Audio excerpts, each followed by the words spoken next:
Hello बच्चों, this side Nihal Kumar, your physics tutor. So today we are going to study about a very famous and important topic, that is the Coulomb's law from the electric charges and field chapters. This is the very first chapter of class 12 and we'll study about the Coulomb's law. What Coulomb's law? Coulomb's law. So basically what is the Coulomb's law? So Coulomb's law basically give the idea about the study between the interaction between the two charges. What Coulomb's law is basically the study of Coulomb's law.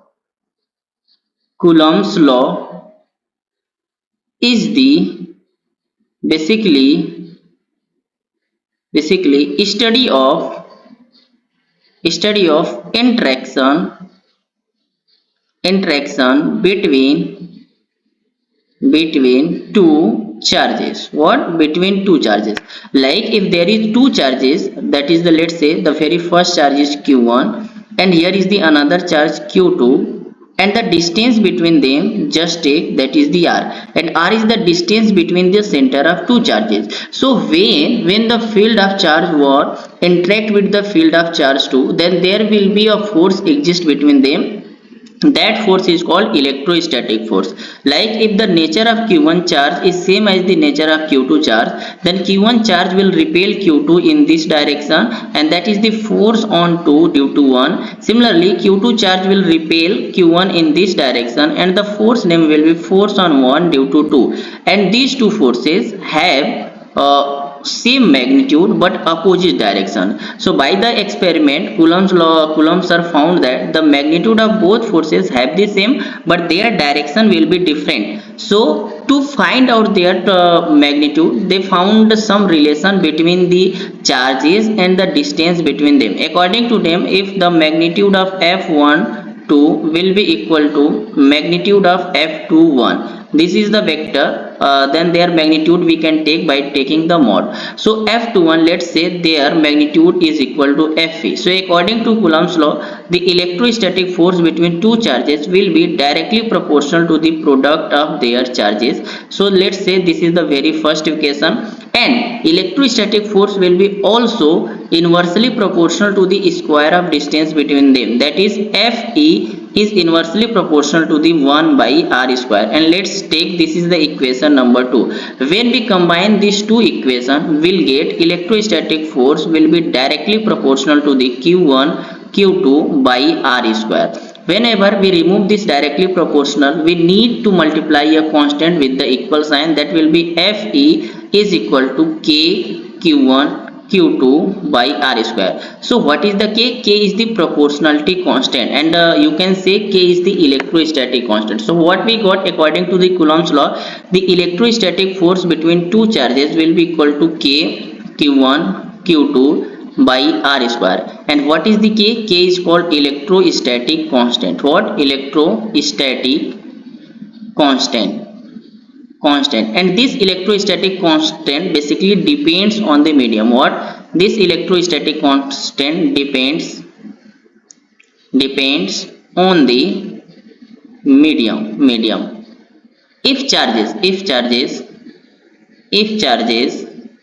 will place in vacuum, then the value of k will be equal to 1 by 4 pi epsilon naught, and their value will be equal to 9 into 10 to the power 9 Newton meter square per Coulomb square. But what is the epsilon naught? So epsilon naught is called electric permittivity.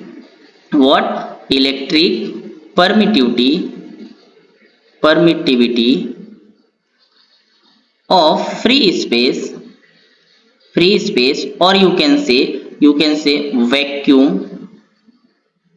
vacuum or air. Okay, so their value epsilon naught, their value will be equal to 8.85 into 10 to the power minus 12 Coulomb square Newton meter square. Any doubt till that? I think no. So from here we can say that electrostatic force between two charges will depends on the product of their charges and the distance between them, and also depends where these two charges are placed. If they will placed in a vacuum, then the value of k will be 9 into 10 to the power 9. If they will placed in another medium like oil, like water, then their value will be changed. How can we calculate their value? We'll study whenever we'll discuss about the electric permittivity, means Coulomb's law in a medium. Understood? So from here we can say that the electrostatic force between two charges will be given by k q1 q2 by r square when they are placed in a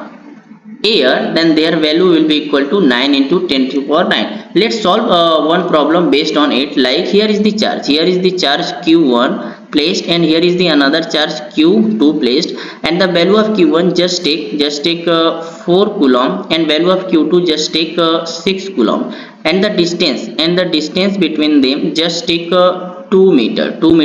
If someone asks what is the electrostatic force between them, then electrostatic force between them will be given by the Coulomb's law, that will equal to k q1 q2 by r square. So here if there is no there is no clear idea about the medium, then we have to always take as a air by default medium. So the value of k in air will become 9 into 10 to the power 9, and the value of q1 is 4 coulomb, that is the SI unit, and q2 is 6 coulomb, this is also in SI unit. Now the distance between them is 2 meters, so when we square, that is 2 square, so it's become 4, and this 4 will cancel this one. So from here we will get 9 into 6, that is 54 into 10 to the power 9, or we can say 5.4 into 10 to the power 10 Newton. What? 10 Newton. Any doubt till that? Okay. If this charge will placed in another medium, then their value will change. What? Like if here will be q1 and here will be q2, and their value again 4 coulomb and 6 coulomb, and distance between them is 2 meter, but they are placed in oil, or you can say water, or any medium. So we can say that here electrostatic force in given medium is not equal to electrostatic force in air between this one. So from here we can say that electrostatic force depends on the medium. Okay, so how can we calculate the force between two charges when there is the medium? So for that we need to study about the electric permittivity. What? Electric permittivity, and it is denoted by epsilon. What? If electric permittivity of medium, that's why it's denoted by em. What is it? So electric permittivity is basically the property of medium. What? Property of medium.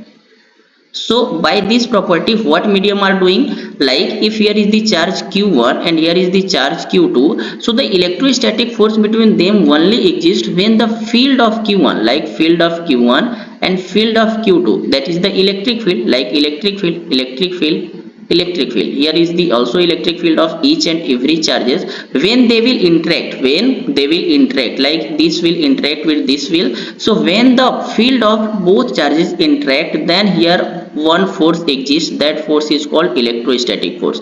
So it means we can say that the electrostatic force between two charges only depends on how strongly the field of charges interact. Okay, but the medium has their own field. Like if they are placed in air, then air try to resist the interaction between the field of charges. So each and every medium have their own property, how strongly they resist their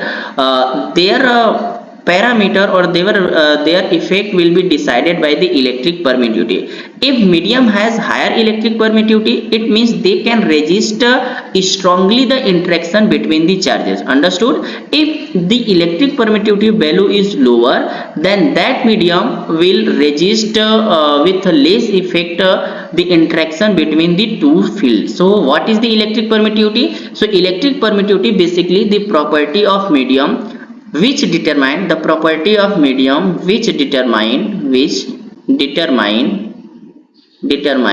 how strongly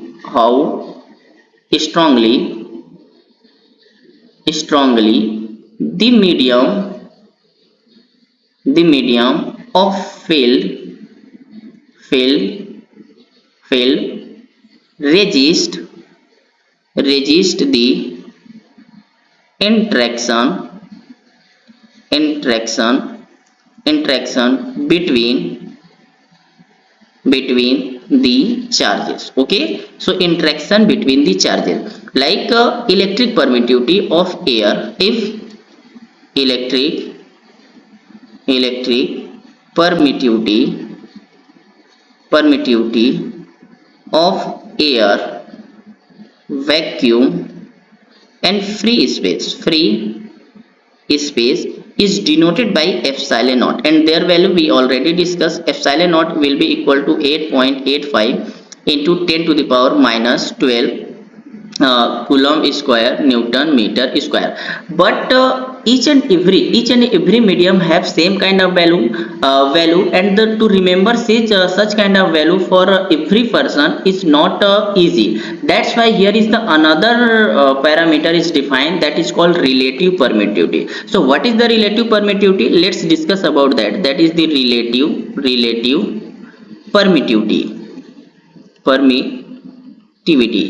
and this is denoted by epsilon r. And what is the relative permittivity? So relative permittivity is basically defined as the ratio of permittivity of medium to the permittivity of free space. Like relative permittivity is defined as the ratio of electric permittivity of medium to the electric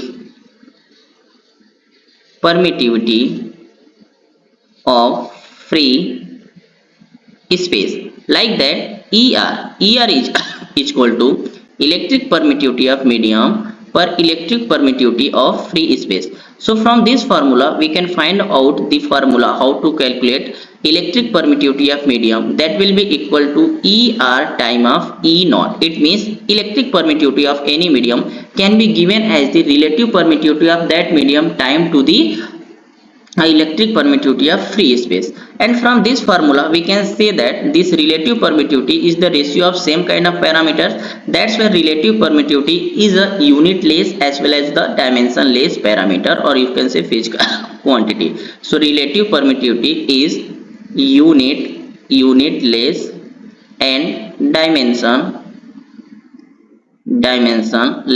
physical quantity. Any doubt till that? So from here we can get the electric permittivity of medium. So when charges like q1 and q2 placed in a medium, the distance between r and the relative permittivity of medium, let's say er, then electrostatic force between them will become 1 by 4 pi, and er is the relative permittivity of this medium. Then electric permittivity of medium will be er epsilon naught q1 q2 by r square. Understood? So this is the electrostatic force between these between the charges when they are placed in a medium where whose relative permittivity is er. Okay, so now let's calculate the relative permittivity of air.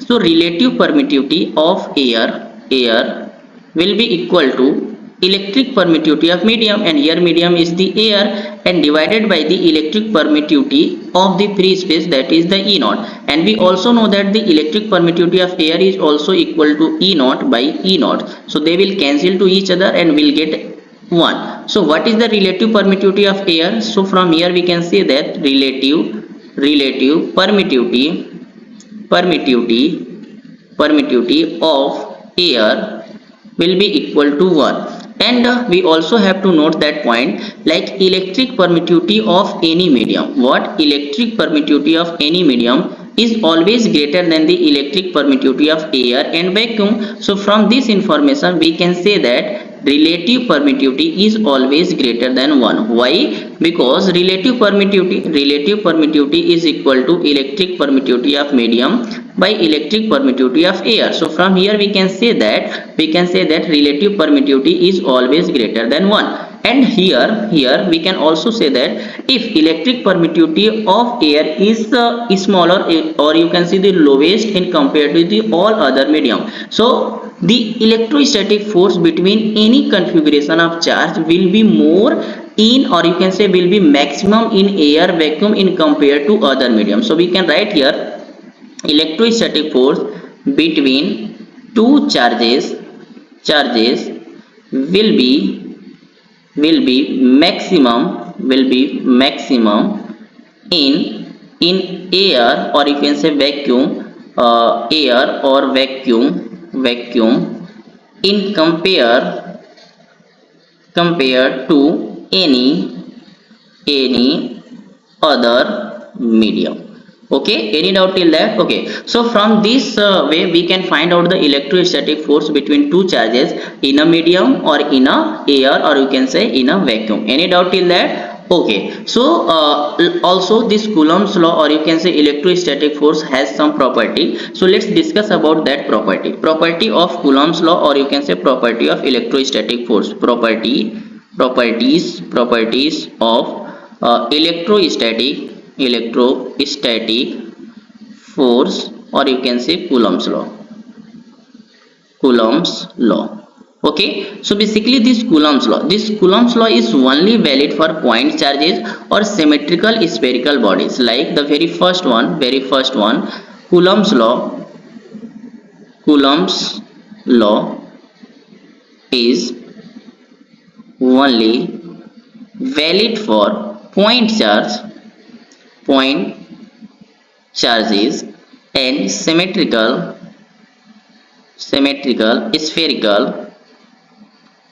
spherical charged body. It means what? Like if charge,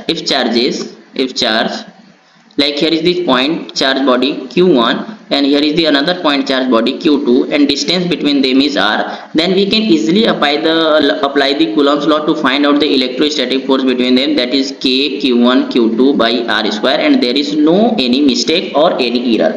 But if these charges will present on any extended body, like there is the rod and there is the q1 charge present, and here is the another rod and also here q2 charge present, and the distance between their center, let's say r, and if you want to find the electrostatic force between them by applying the Coulomb's law, that will be k q1 q2 by r square, then this formula will not give you the correct answer. Why? Because this Coulomb's law is not valid for the extended body. So how can we calculate the force between extended body? For that we have the another method, that is called integration method, to find out the force between them. We'll discuss later. So the very first property, like Coulomb's law, is only valid for point charge or symmetrical spherical body. Okay, so now let's discuss about the second point, that this electrostatic force is a central force. What? Electrostatic force is a central force. What is it mean? Like here is the charge q1 and here is the charge q2, and each and every charge has their center, and there is a line which join the centers. Okay, as we already discussed or we draw so many times, that q1 charge apply force on q2, and this direction will be here like that, force on 2 due to 1, and the force applied by q2 on q1 will be like that, that will be force on 1 due to 2. But I never show the force like q1 will apply force on q2 like that, and q2 will apply force q1 like that. So this kind of force is not possible. It means what? The force between two charge body is always along the line joining the center of two bodies. That's why this force is called central force. So if someone asks why electrostatic force is called central force, because the electrostatic force always act along the line joining the center. So why? Because the region between them, because the region behind them, electrostatic force always act along the line joining the center of two charges. That's why they are called central force. The another property, third one, like electrostatic force and Coulomb's law always obey the inverse square law. What? electrostatic force or Coulomb's law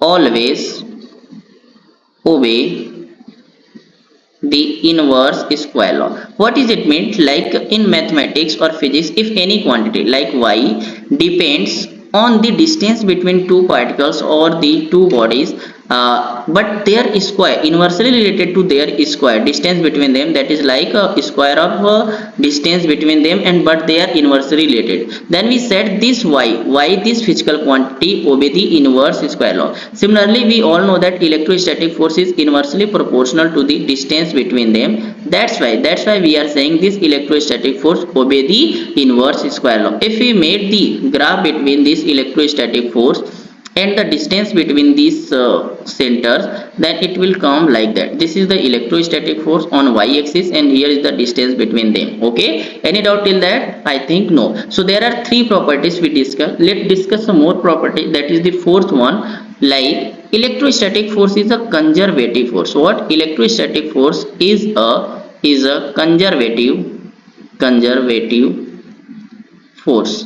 What is it mean? Conservative force means like the work done by electrostatic force on a charged particle does not depends on the path followed by the charged particle. It only depends on the initial points. Like if you move a charge from q1, q1 charge from a to b, then b to c. Okay, so there is two paths. The very first one is a to b, then b to c, or we can directly move from a to c. Okay, so this is the, let's say, path 1 and this is the path 2. So work done by electrostatic force to move the charge q1 from a to b, then b to c by path 1 will be equal to work done by electrostatic force to move the charge particle from q1 to qc by the path 2. Means here initial point and final point in both case are same. That's why work done by electrostatic force will be same. Why? Because this is the conservative force, and we all know that what is the conservative force. Such force which work done only depends on initial point and final point. Means their work done does not depends on the path followed. Work done does not depends on the path followed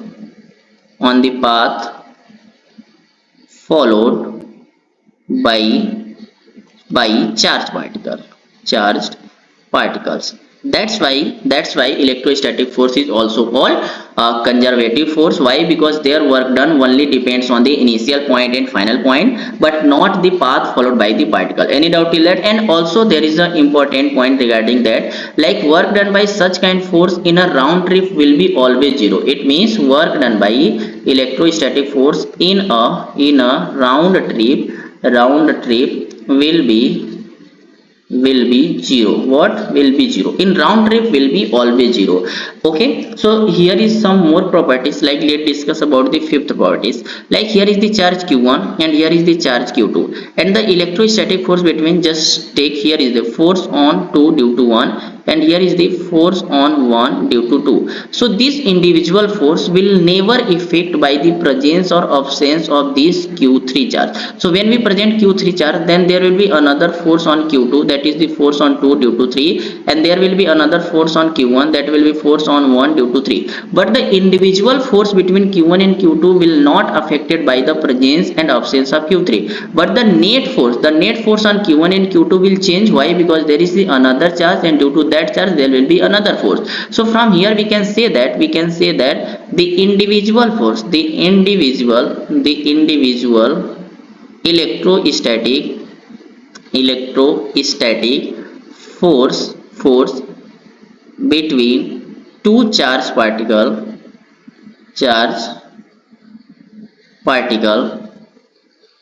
does not affected by the presence or absence of third charge, but the net force